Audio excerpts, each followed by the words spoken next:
이스라엘 자손이 라암셋을 떠나서 숫곳에 이르니 유아 외에 보행하는 장정이 60만 가량이요 수많은 잡족과 양과 소와 심이 많은 가축이 그들과 함께하였으며 그들이 애굽으로부터 가지고 나온 발교되지 못한 반죽으로 무교병을 구웠으니 이는 그들이 애굽에서 쫓겨남으로 지체할 수 없었음이며 아무 양식도 준비하지 못하였음이었더라.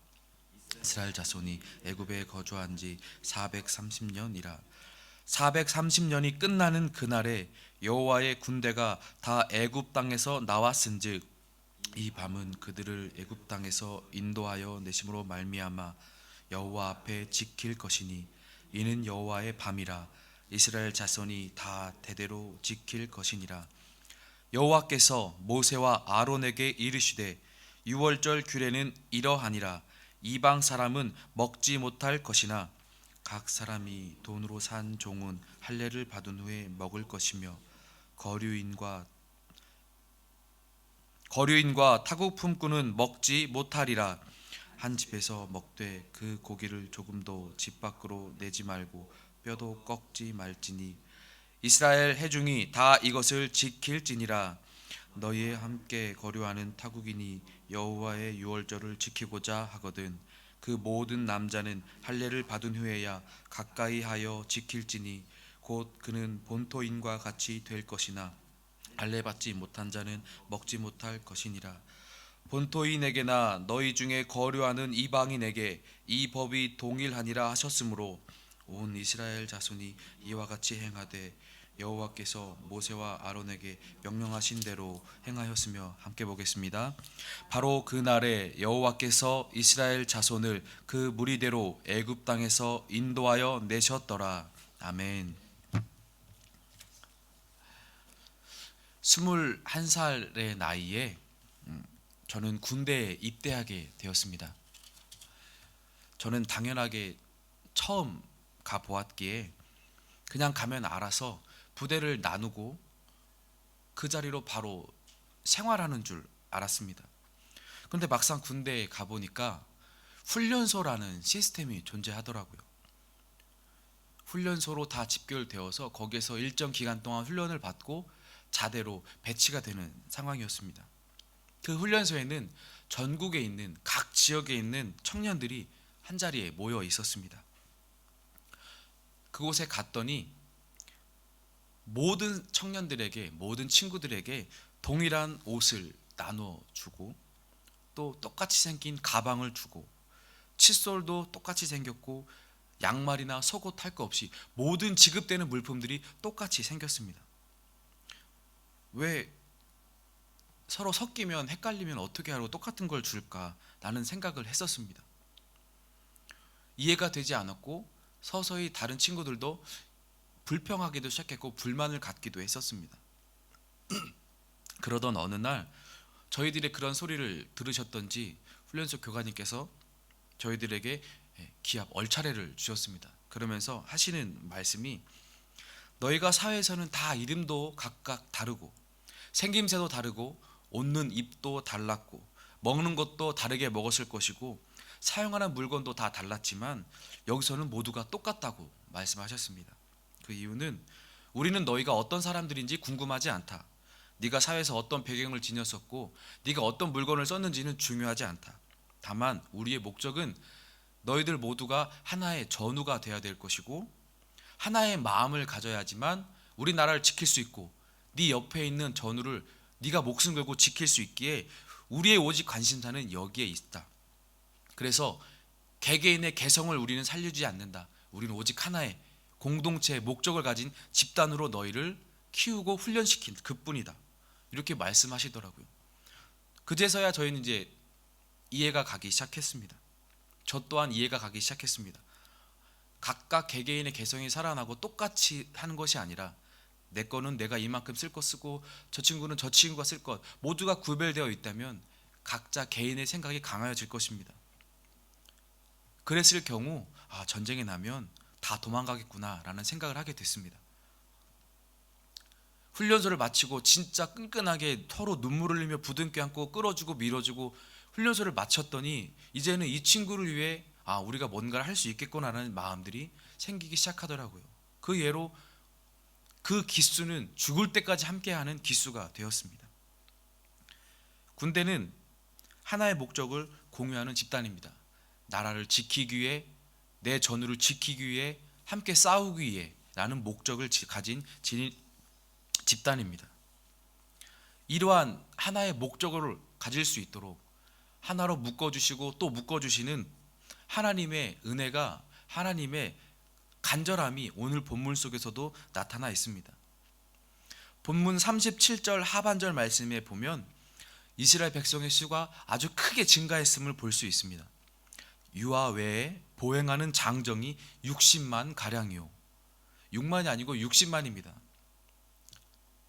요셉을 만나보러 야곱과 그의 아들들이 이 땅에 내려올 때 70명이라 했는데 떠날 때 60만에 이르는 장정만, 60만에 이르는 인구가 되었습니다. 학자들은 이 인구를 놓고 이 외에 여성도 있었을 것이고 그리고 노인들도 있었을 것이고 아이들도 있었을 것인데 이들을 생각해 보면 최소한 200만 명 이상인 거대 공동체가 되었지 않을까 하는 학설도 있습니다. 정확히는 알 수 없지만, 정확한 인구수는 알 수 없지만 분명한 것은 상상할 수 없을 만큼 크게 불어나 버린 거대한 공동체가 되었음을 알 수 있습니다. 그리고 이들 공동체 속에는 오로지 이스라엘 백성만 존재할 줄 알았는데 다른 민족도 함께 섞여 있었습니다. 38절에 보면 수많은 잡족이라고 표현되어 있습니다. 어감이 좀 그렇지만 서로 섞여 있는 다른 무리들이, 민족들이 그 공동체 안에 포함되어 있음을 우리는 알 수 있습니다. 실례로 레위기 24장 10절에서 14절 말씀을 보면 어머니가 이스라엘 백성이고 아버지는 애굽 사람인 어떤 한 사람이 여호와 이름을 저주하고 모독한 사건이 기록되어 있습니다. 민수기 11장 4절에는 그들 중에 섞여 사는 다른 인종들이 탐욕을 품으며 고기를 먹게 해달라고 불평불만했다는 이야기가 또한 실려 있습니다. 그리고 저희들이 잘 알고 있는 갈렙, 이 사람도 그나스 사람, 에돔 족속이었습니다. 이러한 공동체 가운데 이스라엘 백성들만 있었던 게 아니라 그 외에 다른 타 민족들도 섞여 있었다는 것이죠. 이렇게 이들은 거대한 연합 공동체가 되었습니다. 하나님께서는 이미 이때부터 열방을 향한 구원의 계획을 우리들에게 보이셨지 않나 싶습니다. 하나님께서는 이러한 연합 공동체를 출애굽시켜서 새로운 땅으로 첫 걸음을 내딛게 하셨습니다. 그리고 그들에게 무교병을 굽게 하여 유월절 규례를 지키도록 하셨습니다. 무교병은 누룩을 넣지 않는 것을 말합니다. 누룩이란 것은 쉽게 말하면 그 효모, 한국에서 할 때 이스트라고 불렸던 것인데 이 반죽을 하고 이 효모를 넣어서 발효가 되어서 빵처럼 부풀어 오르는 것인데 이것이 유교병인데 이것을 넣지 않은 것을 무교병이라 불렀습니다. 딱딱해지고 먹기 힘든 것. 하나님께서는 이 무교병을 먹게 하셨고 만들게 하셨습니다. 그리고 이것을 먹으며 유월절을 기억하게 하셨습니다. 성경에서 이 누룩이라는 단어는 부패시키는 것, 본질을 변질시키는 것으로 의미로 종종 쓰이기도 했습니다. 그 예로 고린도전서 5장 6절에 8절 말씀을 보면 사도 바울이 교회 안에서 범죄하는 사람들에게 대하여 말하기를 누룩 없이 순전하고 진실함으로 살아라라고 말을 한 것이 실예입니다. 갈라디아서 5장 9절 말씀에서도 적은 누룩이 온 덩이에 퍼지니라 라고 말하며 죄의 성질에 대해 경고하는 말씀도 있습니다. 하나님께서는 이처럼 이러한 무교병을 먹으면서 고통스러웠던 시절을 기억하고 또한 그 속에서 구원하신 것을 기념함과 동시에 하나님이 아닌 바로에게 절하고 바로에게서 섬겼던 그러한 모든 것들을 철저히 떠나라고 말씀하시는 것이 이 의미 속에, 무교병 속에 내포되어 있는 것입니다. 작은 것 하나가 마음을 돌리면 온 덩이에 퍼지듯이 너희들이 바로를 섬기고 바로를 섬기면서 누렸던, 힘들었지만 먹었던 고기들, 그래도 편안하게 잠잘 수 있던 환경들을 기억하고 돌아가고자 많은 마음들이 생겨나면 온 이스라엘 백성들에게 퍼질 것이 분명하기 때문에 이것을 먹으며 기억하고 다시는 그곳에 돌아가지 않을 것이고 구원받았다는 사실을 기억하라라는 것이 하나님의 뜻이었습니다. 어제 새벽에 보았던 출애굽기 12장 25절 말씀에 나타난 유월절 규례 예식이란 단어, 이 아보다는 노동하다 섬기다라는 동사의 아바드에서 파생된 명사형입니다. 아바드는 예식, 예배라는 단어로 번역할 수 있는데 기본적으로 품고 있는 의미는 상전에 대한 섬김입니다. 하나님께서는 무교병을 먹으면서 그날에 너희들이 있었던 기억하고, 그리고 바로의 종의 신분에서 하나님과 그분의 나라를 섬기는 종, 하나님의 종으로 신분이 바뀌었다는 것을 기억하게 하셨다는 것입니다. 이러한 고통스러운 섬김이, 노동의 섬김이 축제의 섬김, 예배의 섬김으로 바꾸어 주셨다는 말씀입니다. 이 공동체는 쉽게 말하면 이제 신앙의 공동체, 예배의 공동체가 되었다는 것입니다. 이스라엘 백성과 섞여 있는 잡족들, 즉 이방인들 모두 경계가 사라지고 하나님을 예배하는 한 공동체가 되었습니다. 이에 하나님께서는 유월절 규례를 이스라엘 백성에게 외국 사람들과 그리고 외국인 종과 거류민들에게 이에 확대하여 적용시키셨습니다. 이들은 이미 한 예배 공동체가 되었기 때문입니다. 하나님께서는 12장 43절에 보면, 후반절에 보면 이방 사람은 먹지 못할 것이다 라고 말씀하셨습니다. 철저하게 정해진 하나님의 원칙은 지키시되 새로운 길을 열어주셨습니다. 44절에 돈을 주고 산 종, 48절에 유월절 예식에 참여하고 싶은 거류민들에게 할례를 받은 후에 함께할 수 있도록 길을 열어주셨습니다. 철저하게 할례를 통하여 하나의 소속감을 가지게 되었고, 이스라엘 백성들과 똑같이 이 예식을 지킬 수 있도록 허락해 주셨습니다. 이 할례라는 것들은 지금의 세례와 같은 의미로 바라볼 수 있습니다. 골로새서 2장 11에서 11절 말씀에 보면, 또 그 안에서 너희가 손으로 하지 아니한 할례를 받았으니 곧 육에 몸을 벗는 것이요 그리스도의 할례니라. 너희가 세례로 그리스도와 함께 장사되고 또 죽은 자들 가운데서 그를 일으키신 하나님의 역사를 믿음으로 말미암아 그 안에서 함께 일으키심을 받았느니라. 영적인 그리스도의 할례라고 신약에서 세례로 말하고 있음과 비슷한 맥락으로 이들에게 행하였다고 보면 될 것입니다. 하나님께서 이들을 이렇게 거대한 예배 공동체로 묶어주시고 그들에게 소속감을 가질 수 있도록 길을 열어주셨습니다. 나눔이 없고 차별이 없도록 해주셨고, 온전하게 하나의 평등한 지체가 되어서 하나님을 예배하고 기념하는 예식에 참석할 수 있도록 허락해 주시고 길을 만들어 주셨습니다. 이제 이들은 죄의 노예의 신분에서 가나안 땅에서, 죄의 노예에 있었던 그 애굽 땅에서 가나안 땅으로 가는, 함께하는 예배 공동체로 기나긴 여정을 떠나게 될 것입니다. 노예에서 자유인의 신분으로 변한 후에 이들은 먼 여정을 떠나게 될 것입니다. 떠났습니다. 하지만 그들이 가게 되는 길들은 지금껏 살았던 번성했던 도시가 아니었고 편안했던 도시가 아니었습니다. 눈을 돌리면 먹을 것을 쉽게 찾을 수 있었고, 눈을 돌리면 마실 물을 쉽게 찾을 수 있던 그 도시가 아니고 광야의 땅이었습니다. 이제 앞으로 이들은 이 광야에서 철저하게 훈련을 받게 될 것입니다. 그러하기에 하나님만을 바라보게 하셨고 하나님만을 예배하는 예배 공동체로 묶어주시고 만들어 주셨다는 말이죠.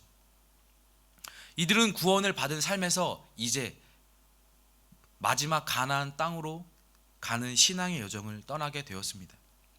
앞으로 이제 이들은 하나님의 이끄심을 받게 될 것입니다. 하나님께서는 이들을 훈련시키며 가나안 땅으로 이끌어 가실 것입니다. 견인하시는 은총을 이제 이들은 늘 날마다 경험하며 삶의 한 걸음 한 걸음 하루하루를 살아가게 될 것입니다.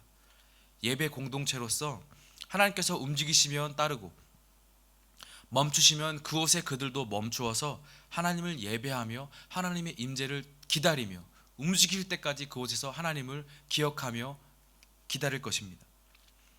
사랑하는 성도님들, 우리는 한 공동체입니다. 하나님께 구원받은 한 공동체입니다. 하나님께서 삶을 주장하시며 이끌어 가시는 하나님을 예배하는 한 공동체입니다. 우리는 지금도 이스라엘 백성들처럼 가나안 땅을 향하여 한 걸음 한 걸음 이끌어 가시는 하나님을 따라 예배하며 우리의 삶의 걸음을 걸어가고 따라가고 있습니다. 아직도 끝에 도달하지 않은 신앙의 여정 가운데 있습니다. 이 여정을 우리는 어떠한 방법으로 걸어가야 할까요? 구원을 받았다 해서 끝이 난 줄 알았는데 그 다음 마지막 목적지인 가나안 땅까지 걸어가는 험난한 여정이 남아 있는데 이 여정을 우리는 어떠한 방법으로 걸어가야 할까요? 오늘 본문에서 하나님께서 보여주신 것처럼 하나님을 예배하며 그분이 멈추시면 멈추고 앞서가시면 따라가는 방법으로 그 신앙의 여정을 걸어가야 할 것입니다. 하나님께서는 우리를 결코 놓지 않으시고 견인해 가실 것입니다. 이끌어 가실 것입니다. 어느 무엇도 우리를 하나님의 사랑에서 끊을 수가 없습니다. 이것을 믿으시고 이것을 마음에 깊이 새기셔서 우리가 오늘 하루를 걸어갈 때에 구원하신 주님이 예배 공동체로 우리를 묶어주셨고 그로 말미암아 하나님을 따라가고 이끌어 가시는 것이 우리가 신앙의 여정에 가야 될 걸음걸이임을 기억하셔서 기도하시며 그분을 바라보시며 하루하루 살아갈 수 있기를 예수님의 이름으로 소망합니다. 오늘 이 시간 기도하실 때에 하나님, 나는 예수 그리스도의 십자가의 보혈을 통해 하나님을 예배하며 하나님께 영광 돌리는 하나님의 자녀가 되었음을 고백할 수 있기를 소망합니다. 아울러 이 광야의 땅에서 가나안 땅으로 가는 신앙의 여정길에서 흔들리지 않고 하나님을 따라가는 우리의 발걸음이 되기를 소망합니다. 또한 우리의 자녀들이 이 시간에 이러한 고백을 동일하게 하며 하나님을 따라가는 저들의 발걸음이 되게 해달라고 기도하시며 소망하며 나아갔으면 좋겠습니다. 이 기도 제목 기억하시고 마지막에 우리 자녀들을 위해서 지금도 주님의 이름을 부르짖고 기도하는 자녀들을 위해서 함께 기도하며 나아가도록 하겠습니다. 다 함께 기도하겠습니다. 사랑의 하나님,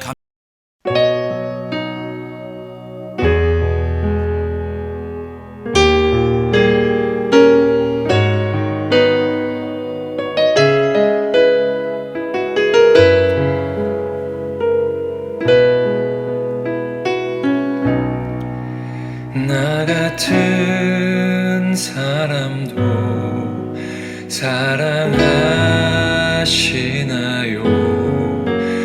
너무 크고 아름다운 그 사랑, 그 사랑 내 맘 넘치니 나 더욱 주 사랑하니 나의 하나님, 살아계신 하나님, 당신의 뜻 이루어 주옵소서. 나의 하나님, 살아계신 하나님, 당신의 길 가게 하소서.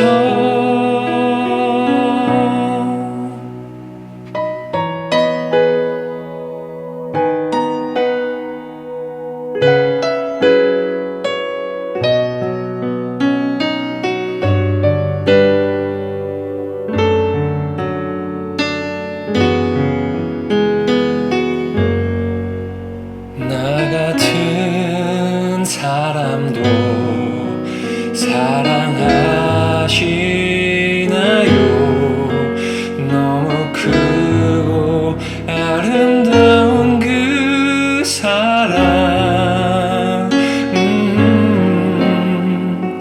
그 사랑 내 맘 넘치니 나 더욱 주 사랑하리. 나의